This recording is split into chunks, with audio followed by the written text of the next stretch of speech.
কোরবানির মাংস গরিব আত্মীয়দের মাঝে বন্টন করা কেউ কেউ আবশ্যক মনে করে, এটা কি গুনাহের কাতারে পড়বে কিনা?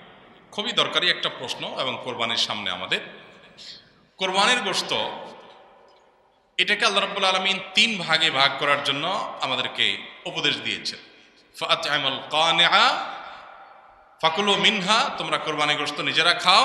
ওয়া আত'আমু আল কানিআ ওয়াল মু'তাররা ওয়া আত'আমুল বাঈসাল ফাকির আছে, যারা তোমাদের আত্মীয় স্বজন আছে, প্রতিবেশী আছে, তাদেরকে খাওয়াও। আবার যারা অভাবী, নিডি, গরিব মানুষ, তাদেরকে দাও। তার মানে নিজে খাবেন, আত্মীয় স্বজনদের মধ্যে হাদিয়া উপঢৌকন দিবেন, আর গরিব দুঃখীদেরকেও খাওয়াবেন। কিন্তু এই বন্টনটা এটা কোনো ফরজ বা ওয়াজিব না। এভাবে 3 ভাগে করতে পারলে ভালো, উত্তম। কিন্তু এটা যদি কেউ না করে তাতে কোনো গুনাহ হবে না। আমাদের সমাজে সমাজের ভাগ নামে একটা ভাগ কোরবানির ক্ষেত্রে প্রচলিত আছে। অনেক এলাকাতে এলাকার কিছু মোড়ল মাতবররা তারা সকল কোরবানির পশু থেকে একটা অংশ, যে 1/3 করে তুলে নিয়ে আসেন, অথবা 1/3 পুরোপুরি না হোক বাধ্যতামূলক একটা অংশ তারা নিয়ে আসেন, এনে তারা তাদের মতো করে পুরো এলাকাতে বন্টন করেন। অনেক এলাকাতে যে কোরবানি দিয়েছে তাকেও দেয়, যে দেয় নাই তাকেও দেয়।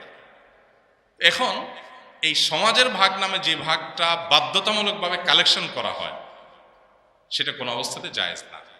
যদি বাধ্যতামূলকভাবে করা হয়, যদি জোরপূর্বক করা হয়। এখন আমার কোরবানির গোশত আমার কাছে নির্দিষ্ট কিছু গরিব আছে জানাশোনা, আমি তাদেরকে একটু দেব, কোনো গরিবকে একটু বাড়ায় দিব, কাউকে একটু কমায় দিব। আমার হয়তো আরো দূরে কোনো আত্মীয় আছে, তাকে আমি একটু পাঠাবো। এখন আপনি এসে সমাজের ভাগ নিয়ে আপনার মতো আপনি বন্টন করতেছেন। আপনি আমার থেকে নিয়ে আপনার মন মতো এভাবে বন্টন করবেন, এবং সেটার জন্য সামাজিকভাবে এক ধরনের বাইন্ডিংস তৈরি করে দিবেন। এটা হলো জোরপূর্বক চাঁদাবাজির মতো। আমাকে আল্লাহ রাব্বুল আলামিন আমার সম্পদ দান করতে বলছেন, আমি সম্পদ দান করব, দান করলে আমি সওয়াব পাবো, আল্লাহ আমাকে উৎসাহিত করেছেন। এখন সমাজ থেকে যদি আমার কাছ থেকে বাধ্যতামূলক দানের টাকা নিয়ে যাওয়া হয়, নিয়ে তাদের মতো তারা গরিব মানুষকে দেওয়া হয়, ব্যাপারটা কেমন হবে? তো কোরবানির গোশতের ক্ষেত্রে অনেকটা এই পর্যায়ের অনেক এলাকাতে হয়। আমাকে অনেক ভাই বলেছেন, এবং বিভিন্ন এলাকার ব্যাপারে আমরা খোঁজখবর নিয়েছি, যে এরকম কিছু মানুষ তাদের মোড়লগিরি মাতবরি করার জন্য এটা একটা উপায় বাইর করছে। যে পরের ধানে পোদ্দারি একটা কথা আছে না, পরের ধনে পোদ্দারি। তো অন্যদের কাছ থেকে গোশত কালেকশন করে এনে উনি এবার এই প্যাকেট দিচ্ছে, ওখানে প্যাকেট দিচ্ছে, ইমাম সাহেবকে দিচ্ছে, মজলিস সাহেবকে দিচ্ছে, উনি এখন মোড়ল হয়ে গেছে। এই পরের ধনে পোদ্দারিগিরি করতে গিয়ে দেখা যায় যে আমি আমার কোরবানি গোশত খুশি মনে আপনাকে দিব না, কিন্তু আপনি জোর করে নিয়ে যাচ্ছেন। সিস্টেম দিতে হবে, উপায় নেই। জোর করা বলতে কি টানাটানি করা লাগে না, সিস্টেমটাই এমন করা হয়েছে যেটা না দিয়ে কোনো উপায় নেই। এরকম করা জায়েজ নাই। লা ইয়াহিল্লু মালু ইমরিইন মুসলিমিন ইল্লা বিতিবি নাফসিহি, হাদিসে আসছে কোন মুসলমানের সম্পদ তার মনের সন্তোষ ছাড়া জায়েজ নেই। এক্ষেত্রে সমাজের ভাগ দিতে গিয়ে যদি কারোর মনের ভিতরে উসফুস থাকে, কেউ হয়তো নিজে একটু বেশি করে রেখে খাবে, তো সে রাইট তো আছে, শরীর তো তাকে বাধ্য করে না, কিন্তু আপনি তো তার কাছ থেকে জোর করে উঠে নিয়ে আসছেন। তো এরকমটি করা জায়েজ হবে না। হ্যাঁ, যদি একটা গরুরতে কয়েকজন অংশগ্রহণ করলেন, অথবা একটা ছোট্ট সমাজের কয়েকজন সম্পূর্ণ উইলিংলি তারা নিজেরা খুশি হয়ে দিয়ে কোনো একজনকে দায়িত্ব দেন, যে তুমি সবাইকে সমান করে বন্টন করে দাও, বা গরিবরা সব ঘরে ঘরে যায়, তার চাইতে একটা জায়গা রেখে তুমি দিয়ে দাও, সবাই উইলিংলি করেছেন, সেটা অবশ্যই জায়েজ হতে হবে। কিন্তু যেটা বললাম, গ্রামে যেটা হয় বা বিভিন্ন এলাকায় যেটা হয়, যে সমাজের নেতারা একসাথে বাইর হয় কয়েকজন মিলে গোশত কালেকশন করার জন্য, দিবানা মানে না দিলে তো সমাজে টিকতে পারবে না, তখন নিরুপায় হয়ে মানুষ দেয়। এরকম চাঁদাবাজি করা জায়েজ নয়। উদ্দেশ্য ভালো হলেও যেহেতু মানুষের অসন্তোষের একটা ভয় থাকে, শঙ্কা থাকে, সেজন্য এটা কি হবে না, জায়েজ হবে না। এরপরে প্রশ্ন হলো, সবকিছুতেই হারাম হালাল বিবেচনা করতে হবে এমন কোনো কথা নেই, এই বাক্যটি কতটুকু যুক্তিসঙ্গত? এটা ওই ব্যক্তির জন্য যুক্তিসঙ্গত যার আল্লাহর প্রতি ঈমান নাই। আল্লাহর প্রতি ঈমান না থাকলে সবকিছুতে হালাল হারাম কেন টানতে যাবে? সে যে ইসলাম গ্রহণ করেছে, ইসলাম মানে আত্মসমর্পণ, নিজেকে পরিপূর্ণভাবে আল্লাহর কাছে সমর্পণ করে দাও। আল্লাহর কাছে যে নিজেকে সমর্পণ করেছে, সে বলে কোরআনের ভাষায়, কুল ইন্না সালাতি ওয়া নুসুকি ওয়া মাহইয়ায়া ওয়া মামাতি লিল্লাহি রাব্বিল আলামিন, নিশ্চয়ই হে আল্লাহ, আমার সালাত, আমার কোরবানি এবং আমার জীবন এবং আমার মরণ সব কিছু আল্লাহর জন্য নিবেদিত। সব কিছু আমি আল্লাহর উদ্দেশ্যে নিবেদন করলাম। সবকিছু আল্লাহর জন্য সমর্পণ করলাম, তাহলে আমার জীবন, পুরো জীবনটা আল্লাহর কাছে সমর্পণ করে দিলাম, তাহলে আমার জীবনে কি করব কি না করব সব তো আল্লাহ তাআলা বলবেন। কেউ কারোর কাছে আত্মসমর্পণ করার মানেই হলো যার কাছে আত্মসমর্পণ করেছেন তিনি যা বলবেন এখন তা করব, এই তো। তো আমরা ইসলাম গ্রহণ করেছি মানে আত্মসমর্পণ করেছি আল্লাহর কাছে, অথবা আল্লাহ তাআলা যা বলবেন সেটাই আমরা করব।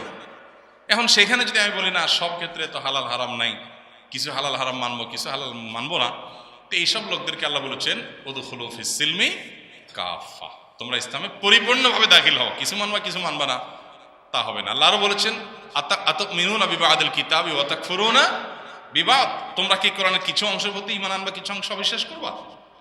তো এই বিষয়গুলো ওই ব্যক্তির জন্য প্রযোজ্য যে ব্যক্তি আল্লাহর প্রতি ঈমান আনে নাই। যে ব্যক্তি ঈমান এনেছে তার মুখে এরকম কথা মানায় না, সে পরিপূর্ণ নিজেকে আল্লাহর কাছে সমর্পণ করেছে, অতএব আল্লাহ যা বলবেন সেটাই তার একমাত্র করণীয় হবে, একমাত্র বর্জনীয় হবে।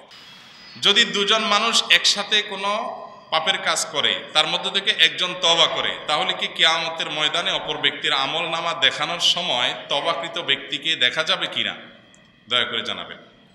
না, দেখা যাবে না। দুই বন্ধু মিলে কোনো পাপ করেছেন, কোনো গুনাহ করেছেন, একজন আপনি আল্লাহ আপনাকে তৌফিক দিয়েছে, আপনি তওবা করেছেন, আপনার বন্ধু তওবা করে নাই, এখন বন্ধুর পাপের প্রকাশ আল্লাহ কিয়ামতে ঘটাবেন, যেহেতু আপনি তওবা করেছেন আপনারটা আল্লাহ তাআলা ঘটাবেন না, কেমন যেন আপনি করেনই নেই। কারণ হাদিসে আসছে আত-তাইবুনা যামবি কামাল্লা যামবালা, যে ব্যক্তি গুনাহ করার পর তওবা করেছে সে যেন গুনাহ করেই নাই, এভাবে আল্লাহ তাআলা মুছে দিবেন, পুরো প্রোফাইল থেকে ক্লিন করে দিবেন, কোথাও কোনো আলামত থাকবে না ইনশাআল্লাহ। এরপর প্রশ্ন হলো, আমি মিলাদ কিয়াম করে অন্তরে প্রশান্তি পাই, আমার চোখে পানি এসে যায় এবং আমি চোখ বন্ধ করলে মদিনার সবুজ গম্বুজ দেখতে পাই, আর আমি এটাকে ফরজ ওয়াজিব অথবা সুন্নাত মনে করি না, তাহলে কি এটা করা আমার জন্য যথার্থ হবে? দেখুন ভাই, মিলাদ কিয়াম কি দাঁড়িয়ে দাঁড়িয়ে দুরূদ পড়লেন, এই তো। তো দুরূদ তো আসলে মৌলিকভাবে দাঁড়িয়ে পড়া কোনো নিষেধ না, দাঁড়িয়ে দুরূদ পড়া কি নিষেধ? দুরূদ বসে যেরকম পড়া যায় দাঁড়ায়ও, হাঁটতে হাঁটতেও পড়া যায়। এখন আমি মনে করেন দাঁড়ায় দাঁড়ায় দুরূদ পড়লাম, তো এর মানে কি আমি কিয়াম করলাম? মানে কিয়াম তো একটা সুনির্দিষ্ট পরিভাষা, এর মানে হলো বসা অবস্থা দুরূদ পড়তে পড়তে হঠাৎ কি করা, দাঁড়ায় যাও। আমি দাঁড়ায় দাঁড়ায় পড়লাম, তো এটা তো নিষেধ না, কোনো সমস্যা নেই। এখন নবী করিম সাল্লাল্লাহু আলাইহি ওয়াসাল্লামের প্রতি ভালোবাসার আবেগের আতিশয্যে আপনি আপনার ভিতরে কোনো বিশেষ অবস্থার তৈরি হল, এখানে শরীয়তের বিধিনিষেধের কিছু থাকবে না, যেটা ফরজ ওয়াজিব মনে না করেন, সেটা আরেকটা বিষয়। কিন্তু একটা জিনিস আমাদের মনে রাখতে হবে, ডক্টর মুনতাসির আব্দুল্লাহ জাহিনুদ্দিনের একটা কথা আছে বেশ চমৎকার শরীয়ত বোঝার জন্য, যে শরীয়ত জিনিসটা কি। শরীয়ত মানে মনের ভিতরে বিশেষ হালত তৈরি হওয়া না, শরীয়ত মানে আমার চোখের পানি বের হওয়া না, শরীয়ত মানে আমি আপনার কোনো কারামতি জাহির করে দিলাম, এই জাহির করা না। শরীয়ত হলো মুহাম্মদ সাল্লাল্লাহু আলাইহি ওয়াসাল্লামের আনুগত্য, শরীয়ত হলো মুহাম্মদ সাল্লাল্লাহু আলাইহি ওয়াসাল্লাম অনুসরণ করা। আপনার মনের ভিতরে কি অবস্থা হয়েছে সেটা ইম্পর্টেন্ট। ইম্পর্টেন্ট হলো কি? ইম্পর্টেন্ট হলো আপনি যা করছেন সেটা কোরআন হাদিসে আছে কিনা। আপনি দুরূদ পাঠ করেন, সেটা কোরআন হাদিসে আছে। কোরআন হাদিসে দুরূদ বসে দাঁড়িয়ে পাঠ করার আলাদা কোনো শর্ত দেওয়া হয়নি, আপনি যে কোনো হালতে করেন, কিন্তু বসে করতে করতে একটা পর্যায়ে দাঁড়ায় যেতে হবে। এটাকে যদি আপনি সিস্টেম বানিয়ে নেন তাহলে সেক্ষেত্রে এটাকে দুরূদের সুন্নাহ, দুরূদ পাঠের আদব, দুরূদ পাঠের ক্ষেত্রে শরীয়তের নির্দেশ মনে করলে সেটা বিদআত হবে। আপনি এরকম কিছু মনে না করেন, হাঁটতে হাঁটতে দুরূদ পড়লেন, দাঁড়ায় দুরূদ পড়লেন, কোনো অসুবিধা নেই। মৌলিকভাবে বসে দাঁড়িয়ে দুরূদ করতে কোনো অসুবিধা নাই, কিন্তু এটাকে আপনি আবশ্যক মনে করলে সমস্যা আছে। আর মনের অবস্থা তৈরি হলে আপনার কাছে ভালো লাগে সেজন্য আপনি এটা করবেন, তাহলে এটার নাম শরীয়ত না। শরীয়ত হলো নবী করিম সাল্লাল্লাহু আলাইহি ওয়াসাল্লাম যেটা যেভাবে করতে বলেছেন, যেটা যেভাবে রেখে গেছেন, কোনো কিছুকে জেনারেল রেখে গেছেন উনি, আপনি জেনারেল রাখতে হবে, আপনি এটাকে বিশেষভাবে ফিক্স করতে পারবেন না কোনো পদ্ধতিতে।